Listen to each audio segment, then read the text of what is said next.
Hey everybody, I'm Corinne Blackstone, and if you're new here, welcome to my craft room, and if you've been here before, welcome back. Before we get started, be sure that you are subscribed to my YouTube channel so that you don't miss out on any of the fun, crafty content that I make. In today's video, we're going to do something really fun and festive for Halloween. We're going to make some little cupcake, I typically just call them like cupcake holders. Other people call them cupcake rings, but they're basically a way to really make your cupcakes stand out and a little more special.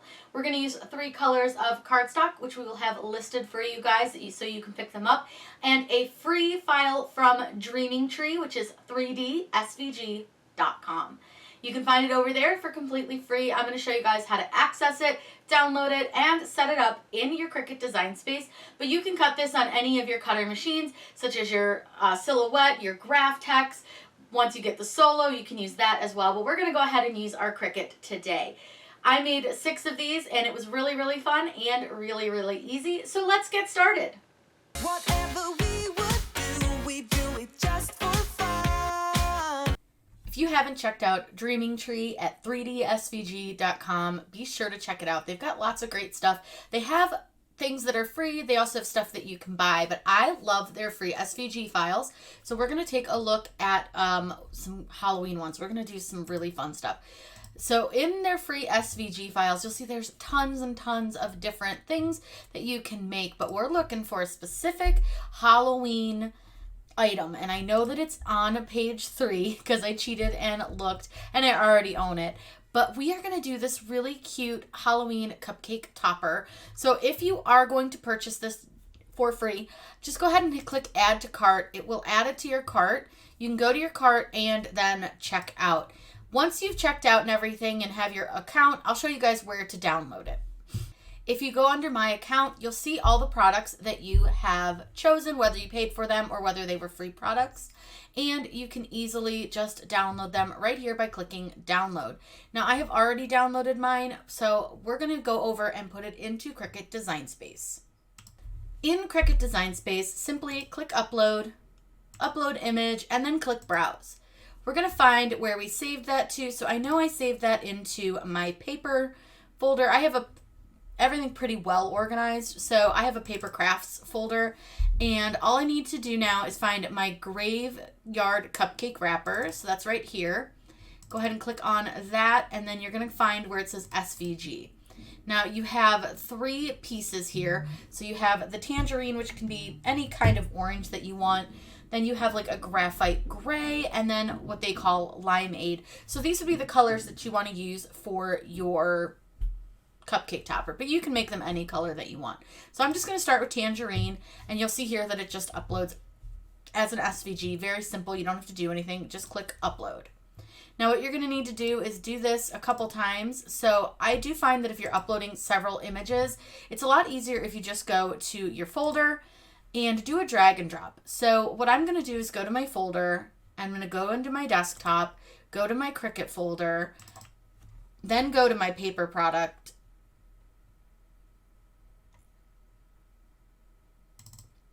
and then from here, it's a little bit easier to kind of upload them because you can just drag and drop. You'll still have to do one at a time, but it's a little bit quicker than having to click browse and search for the folder. So I can just drag and drop all 3 pieces. Go ahead and click upload for that last piece, and then select each of your images by clicking on it and holding Control on your keyboard, and then you can insert all 3 of those images at once. Once you have them loaded into your Cricut Design Space, you don't really need to do anything else, which makes it super simple.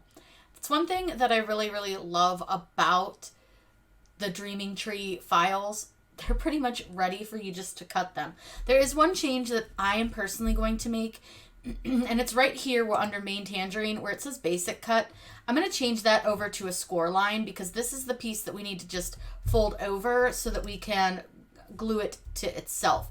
So I like to just change that right over here to a score line. And it, like I said, for me, that's just what I prefer to do. You could leave it as the cuts and just fold on those cuts, but I personally like to change it to a score line. It's really up to you, but you do want to make sure that that remains attached to your tangerine piece, your orange piece here. So now all we have to do is just go ahead and click Make It. Over in the Make It screen, we're going to be able to change the quantity of these. So let's say that we are going to make many of them. We're going to do like 6 cupcakes. Now I am using my Maker 3, so I do need to make sure to tell it that I'm using my mat. Go ahead and click Done.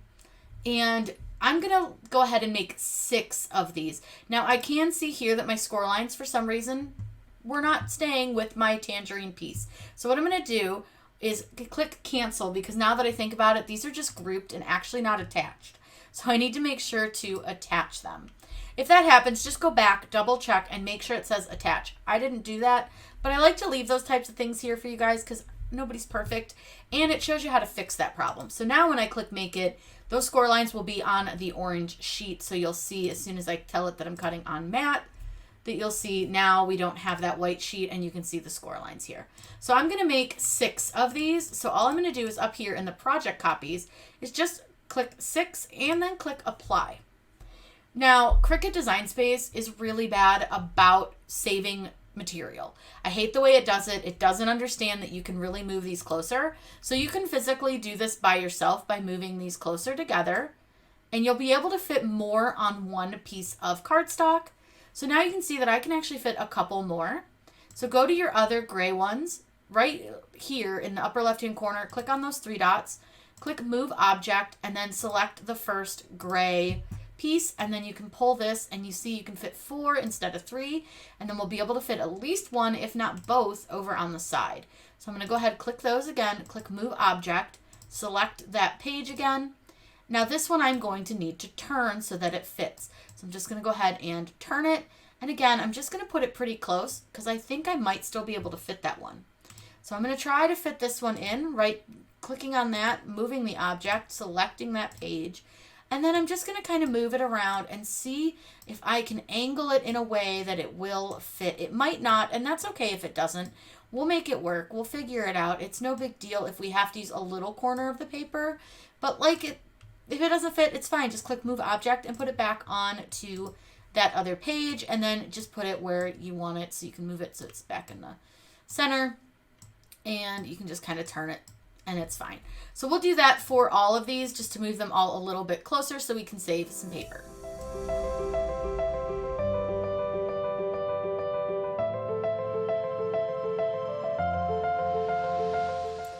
We're going to be using Basil brand cardstock from 143vinyl.com, and don't forget you can use code Corinne to save 5%. But I have found that this cardstock is pretty heavy, which I love, but it does require a little bit of a heavier setting. I find for my machine, this cuts best on the heavy cardstock setting, but I do recommend doing some test cuts before you get started with your machine. So I'm going to choose the heavy cardstock setting. This just uses the regular fine point blade, and then I'll take you over to the machine and show you how to do everything. I'm going to be using the light grip mat. I like the Nakapa brand mats. I feel like they last longer than a Cricut mat. They're really nice quality. Highly, highly recommend these mats. Now the first color that we're going to use is called Blackberry Swirl. We have 2 of those. So again, this is a bit of a heavier cardstock. It's thicker. I really like this cardstock. It's so nice. So what I'm going to do is go ahead and just put this on my mat. You're going to make sure that you press it down pretty well. And then I'll pull the machine in. And all we have to do now is just simply load our mat into our machine, and we are going to let this cut out. It's going to cut 2 pages of each color. So we have the Blackberry Swirl, Green Apple, and then this one is called Marmalade Blast. So I'm going to let this cut out. You guys can watch it, and then we get to assemble.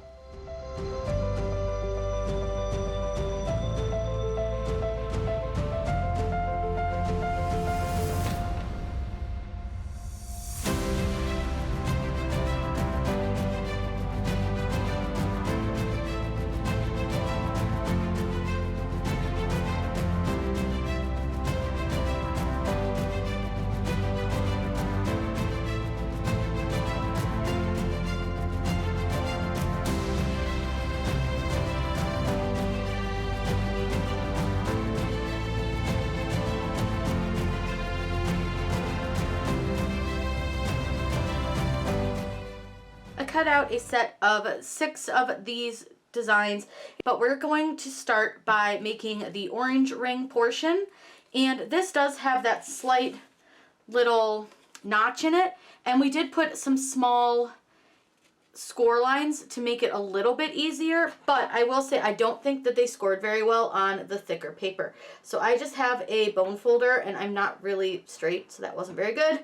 But you can just use your bone folder to make a new score line to help you fold a little bit better, and you'll just fold that down. And then all you'll do is kind of roll it together and glue.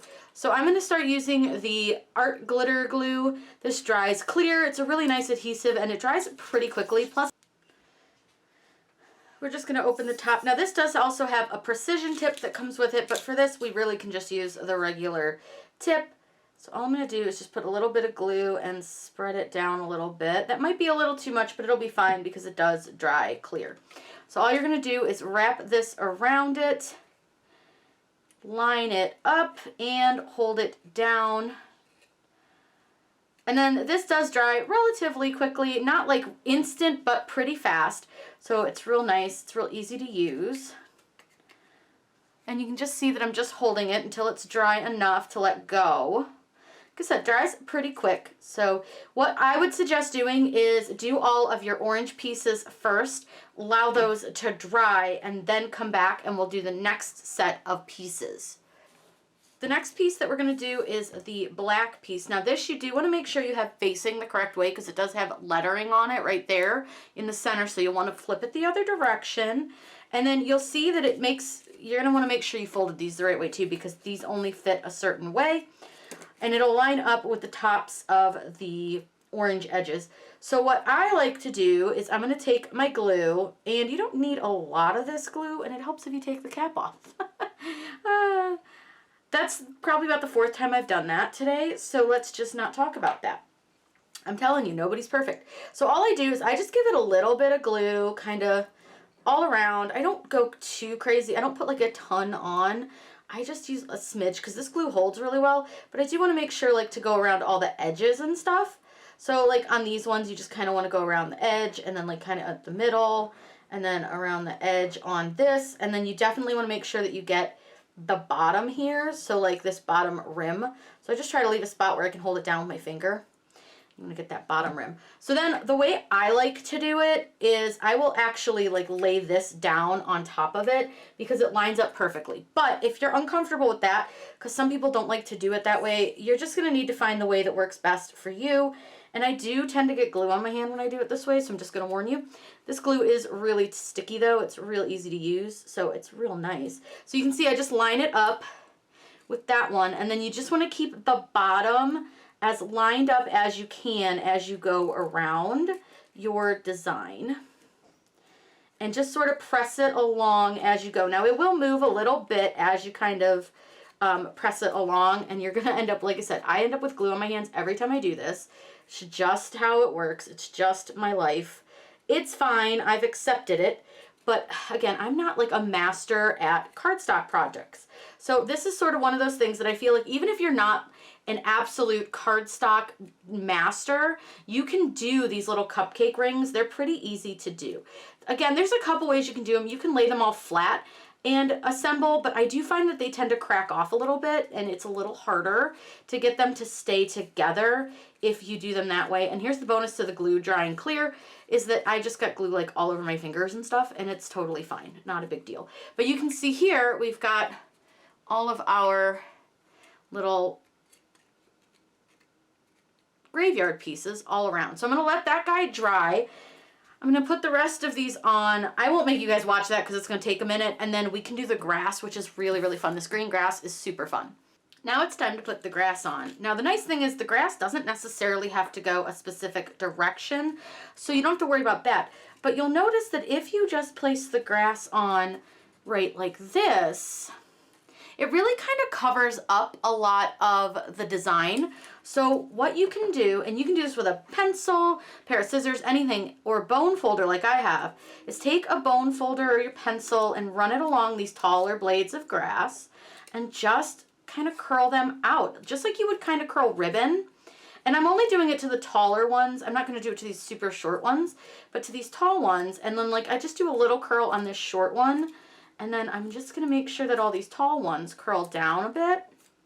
And it not only kind of gives you a little bit more dimension, but it's going to let the gravestones really kind of stand out. So what you're going to do is the same thing. I'm going to lay this down, and I'm just going to put a little bit of glue, and I probably can't really lay it down. Again, with the cap. I swear, I just need a reminder of, hey, take the glue cap off. So what I'm going to do is just run a little bead of glue just along this portion of our paper right there. Nothing too crazy. And I'm just going to line it up with the seam again. So what I'm going to do is I'm going to find the seam for the black portion, line it up, and then you just want to line up the bottom the best you can and kind of just run it all the way along the bottom. Again, the glue dries clear, so I wouldn't worry too much about getting glue everywhere, because I am really, really bad at not getting glue everywhere. It always ends up on my fingers, always ends up everywhere. I'm a mess when it comes to trying to glue anything on to anything. But you can see now that we have this adorable little cupcake holder. So I'll go ahead and get the rest done, and then I'm going to give you guys a nice shot of all of the cupcake holders. Here they are all finished. I found this little tray at Big Lots for about 12 bucks, so I thought that was a great little addition. But these were so fun and so easy to make. The assembly on this is really, really simple. And again, it's a free design that you can grab from 3dsvg.com. I hope you guys enjoyed this VIP takeover, making these fun little decorative cupcake rings. If you guys have questions, feel free to reach out to me. You can find me on YouTube, Facebook, TikTok, and on Instagram. If you're not following me on any of those social platforms, be sure to check me out over there. I'll make sure to answer any questions that you guys possibly have when it comes to crafting. I did not bake these cupcakes, just an FYI. I cannot bake to save my life. I hope you guys had so much fun. I know I sure did. Have a great day and happy crafting.